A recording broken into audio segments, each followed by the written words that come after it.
আচ্ছা সবাই বোর্ডের দিকে তাকাও, দেখো উল্টো যে, তাই না?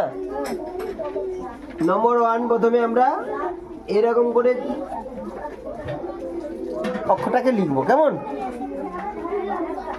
এইবারে এই অংশটা একটা কান বানাও, হাতির কান বানিয়ে দাও।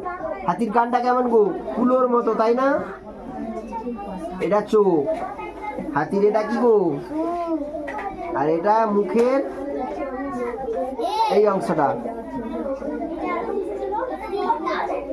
বোঝা গেছে হাতির মুখটা কেমন আঁকলাম?